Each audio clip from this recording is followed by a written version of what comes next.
Hello and welcome to Scanning the Horizon, ArmA 3 in 2017 and beyond. Last autumn we announced a new lineup of additions to our platform, and now we'd like to take a closer look at them. But first, we want to show you a retrospective of our development as we celebrate 4 years of ArmA 3.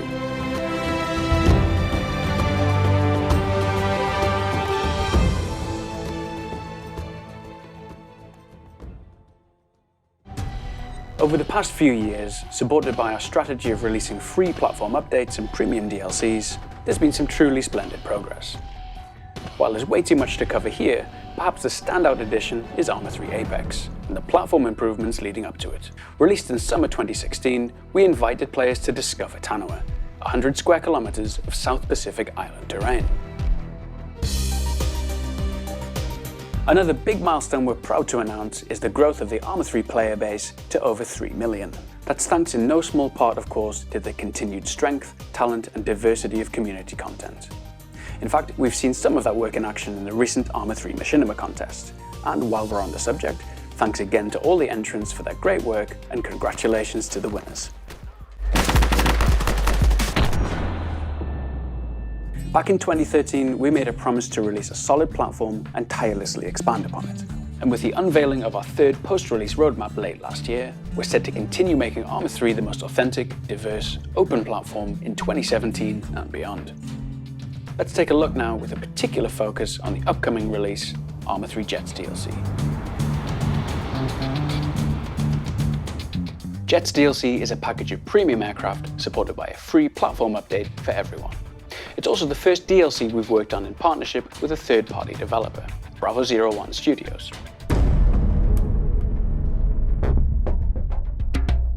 The package includes 3 air superiority jets, a drone jet, a new showcase mission, and some free bonus content we don't want to reveal just yet. These jets offer a new class of aircraft for the ArmA 3 sandbox. Each main faction receives a new jet. NATO get the Black Wasp, a 5th generation air superiority fighter inspired by the real-life F-22 and F-18. As a sneaky bonus, we've thrown in an unmanned aerial combat vehicle, the Sentinel-2. CSAT fans can look forward to the Shikra. Like the Black Wasp, the aircraft features an internal weapons bay, complementing the conventional pylons. And the AAF Office of Military Procurement have placed an order for the slightly less advanced, but highly nimble, Griffon fighter jet. To integrate them properly, our in-house team have created brand new gameplay features, which enhances the combined arms gameplay for everyone. Although we plan to share more details closer to the release, let's take a look at some of the highlights now. The jets themselves are supported by new features like the extended damage model. In short, this means that more parts of your aircraft can become damaged. In turn, this affects its performance and handling. The dynamic vehicle loadouts tech makes it easier to set up the missiles, rockets and bombs on your aircraft. It's also worth mentioning that this, and all the new features, benefit the entire ArmA 3 sandbox. The standout new feature, though, is undoubtedly the enhancements to targeting. This new gameplay is built around adding greater depth to the simulation of radars and detection in ArmA 3. Active radars, for example, are powerful sensors that can detect multiple targets beyond visual range. However, using them comes at the cost of revealing yourself to potential threats. Now you have the choice to switch them off and maintain a low profile. On the other hand, some sensors, for example infrared, won't reveal your position, but they're more limited. Its range and its field of view is going to be smaller, and it'll only detect targets that are hot. If your enemy has his engine switched off, for example, you'll have to rely on your visual sensor alone, and that will become less effective at night. Naturally, there's a lot more depth to this feature, and we plan to publish an uprep soon to really dig into the details.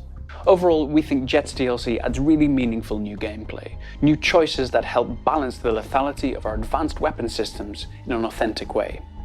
Many of these new features are already live on our development branch right now, and we look forward to the full release in the near future.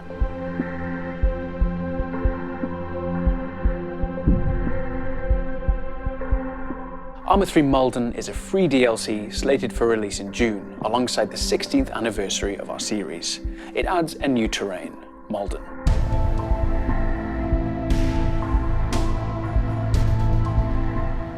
Veterans of our series may be familiar with the island's layout and towns, while players familiar with Project Argo will know it already. In short, the island of Malden is a reimagining of one of our original terrains. It uses adjusted assets from the vanilla ArmA 3 with a few splendid additions. The DLC is also an opportunity to release a new cooperative multiplayer mode, Combat Patrol. Players form an infantry team with the option to select which area to play in. Each playthrough is a bit different thanks to the scenario's heavily randomized nature.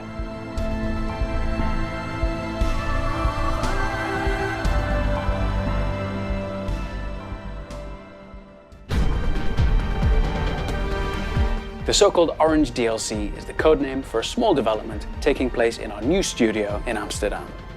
The package, codenamed after the place it's being developed, is somewhere between ArmA 3 carts and ArmA 3 helicopters in size. It explores a unique aspect of today's battlefield, a theme not often covered by other games, which we'll announce later this year. But in terms of what you can expect, there'll be a couple of new vehicles, character clothing and gear, decorative objects, a mini-campaign, and more besides. ArmA 3 TAC-OPS is a package of authentic, replayable tactical operations which make the most use of our diverse sandbox and terrains. During the production of DLCs and updates, we add various new features, weapons, vehicles, terrains, and so on. It can be a real challenge for our designers to make the most of everything and deliver robust content on time. So TAC-OPS is an opportunity to explore our rich sandbox and present the diversity of ArmA gameplay in all its splendid glory. Right now, we're evaluating various pitches for the content. We're in pre-production. At this stage, we're working together with our military consultant on how to marry up authentic scenarios with fun, replayable gameplay. We plan to share more information about this content later in the year.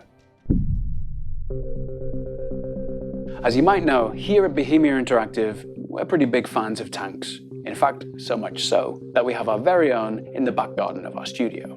With that in mind, we're very pleased to include ArmA 3 Tanks DLC in our roadmap. An asymmetric package of armoured vehicles, Tanks DLC aims to bring new and improved gameplay to tracked and armoured warfare.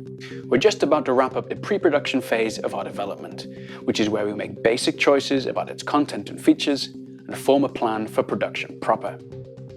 Although our content and feature list is not quite finalized, we can say our key goals are to improve the handling and experience of tracked vehicles, together with improvements to armoured combat in general.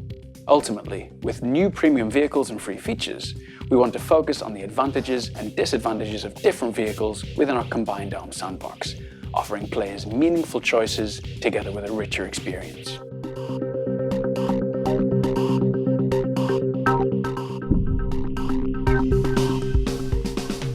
Four years into the release of ArmA 3, it almost goes without saying that work on maintaining and improving the platform will continue. With that in mind, there are still a few highlights we'd like to pick out. The 64-bit executable of ArmA 3, which is part of update 1.68, will enable the game to utilize virtually all of your system's memory. We expect ArmA to show a lot more consistent performance. We also plan to continue our support for Linux and Mac ports. We aim to announce more about that later this year. Ultimately, there are countless small but important tweaks being released on a daily basis, something that's set to continue in 2017. Be sure to check out arma3.com or drop by our forums to keep track of it all. Once more, we'd like to close by paying tribute to our community. Your support, creativity, and dedication over the past few years has come to define, perhaps more than any feature we've released or update we've published, really what ArmA 3 is today. Thank you again, and bye for now.